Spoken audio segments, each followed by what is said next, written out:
bienvenue sur ma chaîne, j'espère que vous allez bien. Aujourd'hui, on se retrouve pour parler d'une série que j'avais beaucoup aimée l'année passée.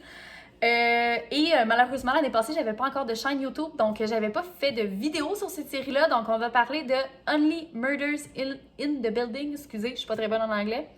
Et pourquoi cette série-là m'est revenue en tête? En fait, c'est parce que aujourd'hui, à l'heure actuelle, en 2023, au mois de mars, si vous êtes sur les réseaux sociaux, vous entendez parler non-stop de Selena Gomez et de Hailey Bieber parce qu'il y a comme un gros problème là, entre les deux. Et donc, de voir Selena Gomez autant de fois dans mon feed TikTok, je me suis dit, hey, c'est vrai, l'année passée, j'avais écouté une série avec Selena Gomez et j'avais bien aimé. Et j'étais repartie pour aller la réécouter sur Disney+, parce qu'elle est sortie le 31 août 2021. Moi, je l'ai écoutée en 2022. Puis là, justement, là, à force de voir Selena dans mon feed, je me suis dit, hey, je vais aller la réécouter. Je l'avais trouvée super bonne. Et quand j'ai cliqué dessus, j'ai vu qu'il y avait une saison 2. J'ai tombé en bas de ma chaise. Je savais pas qu'il avait fait une deuxième saison. Donc, j'étais très, très heureuse. Par contre, aujourd'hui, je vous parle pas de la saison 2 parce que je ne l'ai pas terminée. Je vais vous parler de la saison 1 parce que c'est une excellente série avec la toute belle Selena Gomez. Donc, Only Murders in the Building, je le dis tranquillement parce que si je le dis trop vite, je le massacre, est une série télévisée américaine de type comique, même si, en tout cas, c'est pas juste une comédie. Oui, c'est une comédie, mais c'est une comédie un peu dramatique. Créée par Steve Martin, qui est lui-même un des acteurs principaux de la série, et John Hoffman, qui est sorti, comme je le disais, le 31 août 2021, et en 2022, on a eu droit à la saison 2.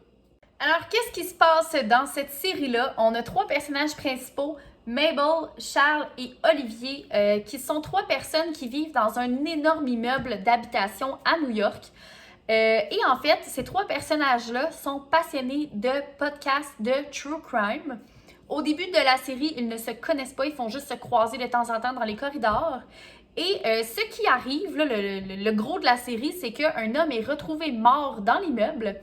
Et pendant que les policiers mènent leur petite enquête et évacuent le corps, nos trois personnages se retrouvent dans un restaurant parce qu'ils ne peuvent pas rentrer dans leur appartement tout de suite. Donc, ils se retrouvent dans un restaurant ensemble et partagent leur passion pour les podcasts de True Crime.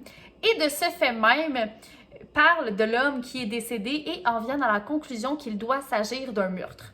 Donc, les policiers, pour leur part, disent que c'est un suicide, mais pour nos trois acolytes, il s'agit d'un meurtre. Et donc, ils décident de se lancer un peu à la conquête de la vérité. Alors, ils s'associent tous les trois pour tenter de trouver des preuves, des témoignages, etc. pour savoir qui est le tueur. Et étant tous les trois fans de podcasts, ils décident de lancer leur propre podcast en temps réel. Donc voilà, c'est ça l'histoire. Alors, pourquoi j'ai adoré cette série-là et pourquoi je vous la recommande fois 1000? Premièrement, trio d'acteurs phénoménal. Sincèrement, on s'attend pas du tout à les voir ensemble. On a droit à Steve Martin, je vais vous mettre des photos ici, Martin Short et Selena Gomez, trio énormément surprenant qui jouent tellement bien ensemble. Ils sont tellement bons. Un super trio comique, attachant, name it. Wow, sérieusement, le casting, wow, j'ai adoré. C'est une série qui est très théâtrale.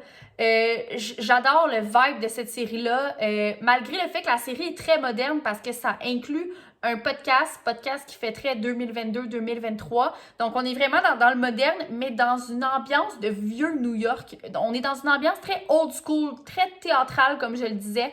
Les décors sont tellement beaux, ça n'a aucun sens. Tu vois qu'il y a eu de la recherche là-dedans. Sérieusement, là, je pourrais écouter la série juste pour les décors, mais heureusement, la série est bonne. Mais les décors, wow, merveilleux. Même les habits, ça fait très vieux New York. J'ai adoré ça. C'est visuellement, là, c'est tellement beau visuellement, ça n'a aucun sens. La bande originale, pour ceux qui ne savent pas c'est quoi une bande originale, c'est la musique. La musique dans la série, elle est géniale. Il y a énormément de violons et j'adore le violon. Puis il y a du petit violon stressant, tu sais, quand ils sont sur le bord de trouver une preuve ou quelque chose, là, qu'on est sur le bord de découvrir quelque chose. Il y a comme un petit violon stressant. T'es genre, oh mon Dieu, mon Dieu, mon Dieu! Ah non, j'ai adoré ça. Puis il y a des grands classiques aussi. On entend la célèbre chanson Clair de lune de Pussy. Pour ceux qui ont écouté Twilight, vous savez de quelle chanson je parle. Non, vraiment, là, la musique, elle était épatante dans la série. Puis comme je vous ai dit, j'ai adoré le fait que il y ait un podcast parce que c'est ça, ça fait très 2022-2023, surtout podcast de True Crime. Puis là, en plus, ils lancent leur podcast, fait que c'est super moderne, mais dans une espèce de vieille ambiance, de vieux New York, de old school. Non, pour vrai, là, c'est... Wow! C'est vraiment une série originale, très belle. Visuellement, là, c'est génial. Du côté sonore, c'est magnifique. Non, pour vrai, j'arrête pas de dire non pour vrai, mais j'ai vraiment adoré cette série-là. Et pour de vrai, malgré le fait que la série tourne autour d'un meurtre, donc d'un drame, c'est une série qui est vraiment comique. Il y a beaucoup d'humour, il y a beaucoup d'humour sarcastique. Moi, j'ai trouvé ça hilarant. Je me suis tordue de rire.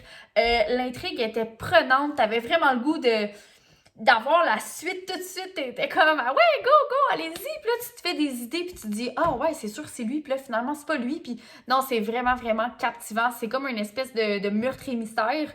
C'est ça, non, je vous le conseille tellement. C'est une excellente série. C'est original, c'est rafraîchissant. Il n'y a pas d'histoire d'amour. C'est vraiment une enquête avec 3 personnages vraiment nice, vraiment rigolo, vraiment comique et très, très surprenant.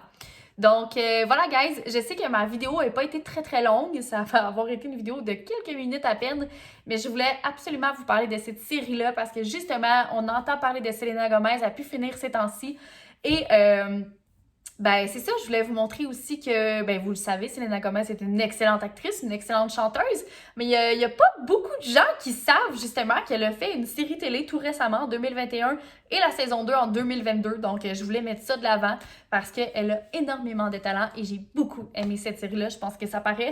Fait que si jamais vous allez l'écouter, n'hésitez pas à me laisser un commentaire pour me dire ce que vous en avez pensé, à liker la vidéo et à vous abonner, puis on se revoit très bientôt pour une prochaine vidéo. Bye!